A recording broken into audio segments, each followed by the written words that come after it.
Chemical bonding and molecular structure part 9। आज हम लोग कक्षा 11 के आणविक रासायनिक बंधता और अणु संरचना भाग 9 की चर्चा करेंगे। इसमें आज हम लोग डिस्कस करेंगे molecular orbital theory of covalent bonding, जिसको शॉर्ट में MOT कहेंगे। Molecular orbital theory of covalent bonding.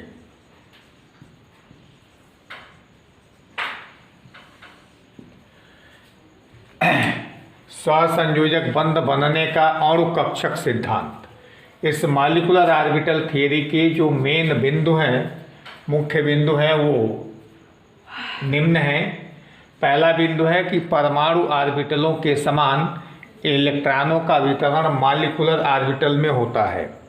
जिस प्रकार से परमाणु ऑर्बिटल में इलेक्ट्रॉनों का वितरण होता है, उसी तरह से मॉलिक्यूलर ऑर्बिटल में भी इलेक्ट्रॉनों का वितरण होता है। मॉलिक्यूलर ऑर्बिटल को शॉर्ट में MO लिखा गया है और MO, और एटॉमिक ऑर्बिटल को शॉर्ट में AO लिखा गया है। तो मॉलिक्यूलर ऑर्बिटल पॉलीसेंट्रिक होते हैं, बहुकेंद्रीय होते हैं, जबकि एटॉमिक ऑर्बिटल मोनोसेंट्रिक होते हैं, एक केंद्रीय होते हैं। तीसरा पॉइंट है, मॉलिक्यूलर ऑर्बिटल में इलेक्ट्रॉनों का वितरण पाउली के अपवर्जन नियम के अनुसार और हुंड के नियम के अनुसार ऊर्जा के बढ़ते क्रम में होता है। चौथा पॉइंट है, एक मॉलिक्यूलर ऑर्बिटल में अधिकतम 2 इलेक्ट्रॉन विपरीत चक्रण के साथ रह सकते हैं। ये सभी गुण एटॉमिक ऑर्बिटल में भी पाए जाते हैं। यानी जिस प्रकार एटॉमिक ऑर्बिटलों में इलेक्ट्रॉन वितरित होते हैं, उसी प्रकार मॉलिक्यूलर ऑर्बिटलों में भी इलेक्ट्रॉन वितरित रहते हैं। एटॉमिक ऑर्बिटल मोनोसेंट्रिक होते हैं, एक केंद्रीय होते हैं, जबकि मॉलिक्यूलर ऑर्बिटल पॉलीसेंट्रिक होते हैं, बहुकेंद्रीय होते हैं। जिस प्रकार से परमाणु ऑर्बिटलों में इलेक्ट्रॉनों का वितरण पाउली के अपवर्जन नियम के अनुसार और हुंड के नियम के अनुसार कोशों के ऊर्जा के बढ़ते क्रम में होता है, उसी प्रकार से मॉलिक्यूलर ऑर्बिटलों में भी इलेक्ट्रॉनों का वितरण पाउली के अपवर्जन नियम, हुंड के नियम के अनुसार ऊर्जा के बढ़ते क्रम में होता है। जिस प्रकार से एटॉमिक ऑर्बिटल में एक एटॉमिक ऑर्बिटल में अधिकतम 2 इलेक्ट्रॉन विपरीत चक्रण के साथ रह सकते हैं, उसी प्रकार से मॉलिक्यूलर ऑर्बिटल में भी 2 इलेक्ट्रॉन अपोजिट स्पिन के साथ रह सकते हैं। गणितीय रूप में जिस प्रकार से परमाणु ऑर्बिटलों के माने एटॉमिक ऑर्बिटलों के संयोग से परमाणुओं के संयोग से अणु बनते हैं, उसी तरह से परमाणु ऑर्बिटलों के संयोग से मॉलिक्यूलर ऑर्बिटल बनते हैं। यानी गणितीय रूप में मॉलिक्यूलर ऑर्बिटल का निर्माण एटॉमिक ऑर्बिटल के LCAO द्वारा होता है। LCAO का पूरा फुल फॉर्म होता है linear combination of atomic orbitals.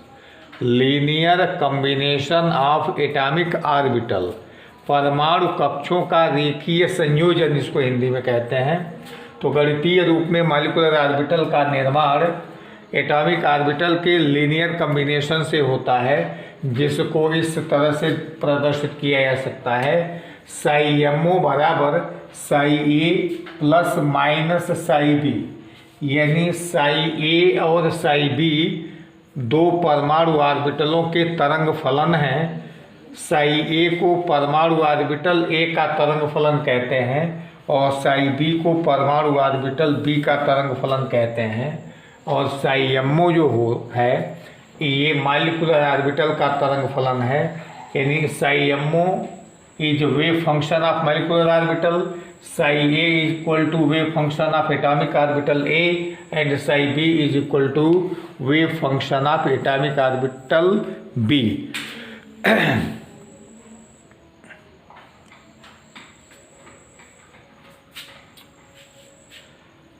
छठा पॉइंट है, मॉलिक्यूलर ऑर्बिटल की संख्या संयोजन में भाग लेने वाले एटॉमिक ऑर्बिटलों की संख्या के बराबर होता है। यानी जितने एटॉमिक ऑर्बिटल कॉम्बिनेशन में भाग लेंगे, उतने ही मॉलिक्यूलर ऑर्बिटलों का निर्माण होता है। मॉलिक्यूलर ऑर्बिटल 2 प्रकार के होते हैं। एक को कहते हैं BMO, BMO means binding molecular orbital, और दूसरे को कहते हैं ABMO, anti binding molecular orbitals. Binding molecular orbitals की एनर्जी कम होती है और एंटी बाइंडिंग मालिकुलर ऑर्बिटल्स की एनर्जी अधिक होती है।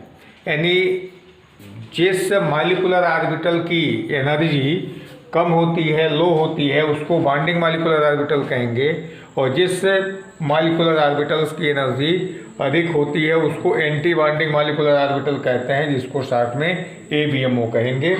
ABMO को स्टार द्वारा प्रदर्शित किया जाता है। तो जिस प्रकार से परमाणुओं के संयोजन से अणु बनते हैं, उसी तरह से परमाणु ऑर्बिटलों के संयोजन से अणु ऑर्बिटल बनते हैं या मालिकुलर ऑर्बिटल बनते हैं। मालिकुलर ऑर्बिटल का निर्माण परमाणु ऑर्बिटलों के योग से या परमाणु ऑर्बिटलों के घटाने से होता है। मालिकुलर ऑर्बिटल की संख्या उतनी ही होती है, उतने ही मालिकुलर ऑर्बिटल बनते हैं जितने एटॉमिक ऑर्बिटल पार्टिसिपेट करते हैं संयोजन में। मालिकुलर ऑर्बिटल दो प्रकार के हो गए, पहला BMO और दूसरा ABMO। BMO की एनर्जी कम होती है, ABMO की एनर्जी अधिक होती है। ABMO को स्टार द्वारा प्रदर्शित किया जाता है। जैसे दो 1s एटॉमिक ऑर्बिटलों के संयोजन से दो मालिकुलर ऑर्बिटल बनेंगे। ये मालिकुलर ऑर्बिटल सिग्मा 1s होंगे और सिग्मा स्टार 1s होगा।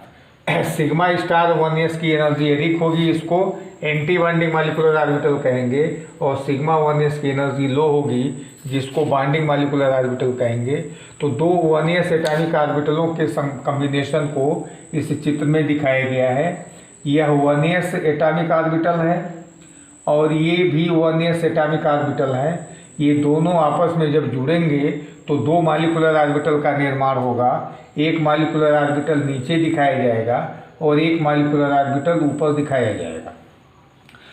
जो मालिकुलर ऑर्बिटल नीचे दिखाया गया है उसकी एनर्जी कम होती है और इसको बाइंडिंग मालिकुलर ऑर्बिटल कहेंगे, और जो मालिकुलर ऑर्बिटल ऊपर दिखाया गया है इसकी एनर्जी अधिक होती है, इसको एंटी बाइंडिंग मालिकुलर ऑर्बिटल कहेंगे।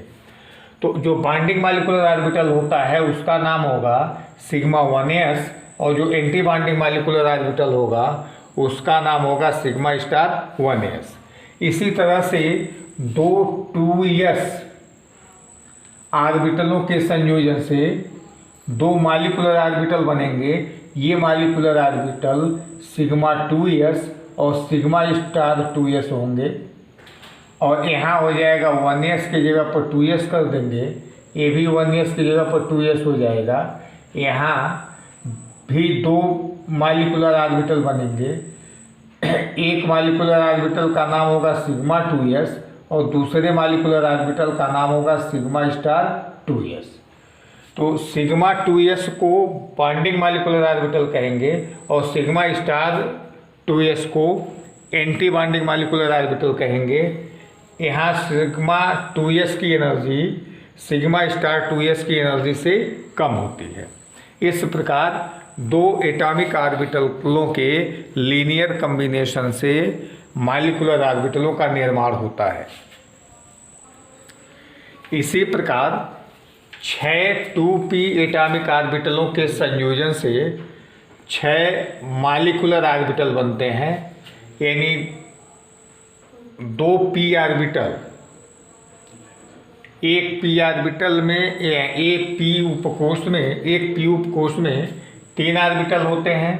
तो जब 2p उपकोष जुड़ेंगे, 2p उपकोष का मतलब कुल 6 ऑर्बिटल, तो 6 2p एटॉमिक ऑर्बिटल अगर आपस में संयोग करते हैं तो उनसे 6 मालिकुलर ऑर्बिटल बनते हैं। जैसे यहाँ दिखाया गया है कि किसी एक परमाणु का ये p उपकोष है जिसमें 3 p ऑर्बिटल हैं, 2px 2py और 2pz। दूसरा परमाणु है, इसके भी 6 ये 3 p ऑर्बिटल हैं, 2px 2py 2pz।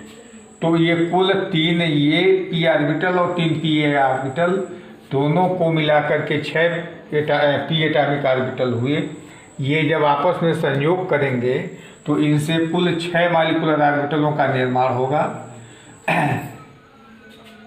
इनका नाम होगा पाई 2px, पाई 2py, सिग्मा 2pz, और ये जो तीन मॉलिक्यूलर ऑर्बिटल्स बने हैं पाई 2px, पाई 2py और सिग्मा 2pz, इन्हीं के ये स्टार वाले मॉलिक्यूलर ऑर्बिटल बनेंगे जिनके नाम होंगे pi star 2px, pi star 2py और सिग्मा स्टार 2pz।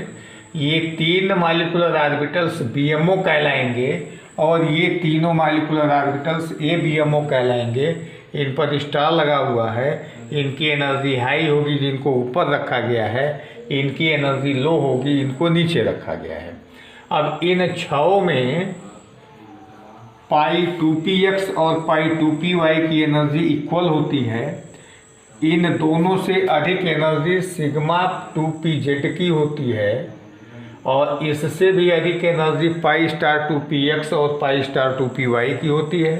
अब इन दोनों में पाई स्टार 2px और पाई स्टार 2py, इन दोनों की एनर्जी इक्वल होती है, बराबर होती है, और इससे भी अधिक एनर्जी सिग्मा स्टार 2pz की होती है।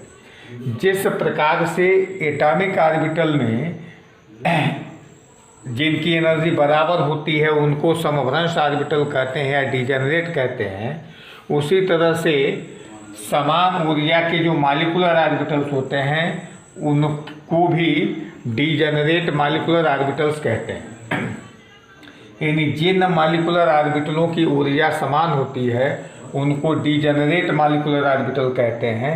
तो यहाँ पर डिजेनरेट मॉलिक्यूलर ऑर्बिटल हो गए पाई 2px एंड पाई 2py, यानी पाई 2px एंड पाई 2py या डिजेनरेट मॉलिक्यूलर ऑर्बिटल्स। इसी प्रकार से पाई स्टार 2px और पाई स्टार 2py ये दोनों डिजेनरेट मॉलिक्यूलर ऑर्बिटल कहलाते हैं। तो ऊर्जा का क्रम इनका ये हो जाएगा, लोवेस्ट एनर्जी होगी पाई 2px equal to pi 2py, इससे अधिक एनर्जी होगी सिग्मा 2pz की, इससे भी अधिक एनर्जी होगी pi star 2px and pi star 2py की, और सबसे अधिक एनर्जी होगी सिग्मा स्टार 2pz की।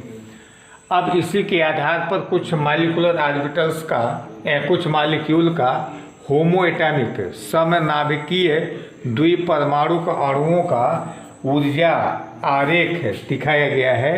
जैसे हाइड्रोजन का मॉलिक्यूलर ऑर्बिटल एनर्जी डायग्राम। तो हाइड्रोजन अणु है जो दो हाइड्रोजन परमाणुओं के संयोग से बनता है। तो दो हाइड्रोजन आइटम आपस में जुड़ते हैं तो इनसे हाइड्रोजन अणु का निर्माण होता है। इस निर्माण को मॉलिक्यूलर ऑर्बिटल थियरी के आधार पर यहाँ दिखाया गया है कि एक हाइड्रोजन परमाणु का 1s ऑर्बिटल दूसरे हाइड्रोजन परमाणु के 1s ऑर्बिटल से संयोग करके दो मॉलिक्यूलर ऑर्बिटल बनाएंगे जिनके नाम होंगे सिग्मा 1s मॉलिक्यूलर ऑर्बिटल और sigma star 1s molecular orbital. प्रत्येक हाइड्रोजन में एक इलेक्ट्रॉन होते हैं, यानी 1s एटॉमिक ऑर्बिटल जिसमें एक इलेक्ट्रॉन है और 1s एटॉमिक ऑर्बिटल जिसमें एक इलेक्ट्रॉन है, ये आपस में संयोग करेंगे तो दो मॉलिक्यूलर ऑर्बिटल बनेंगे sigma 1s and sigma star 1s। अब इलेक्ट्रॉन कहाँ जाएगा? इन दोनों के संयोग से ये दो MO बन गए। इलेक्ट्रॉन कितने होंगे? टोटल नंबर ऑफ इलेक्ट्रॉन्स 2 हैं। ये दोनों इलेक्ट्रॉन कहाँ जाएंगे? 1s में जाएंगे, सिग्मा 1s में या सिग्मा स्टार 1s में।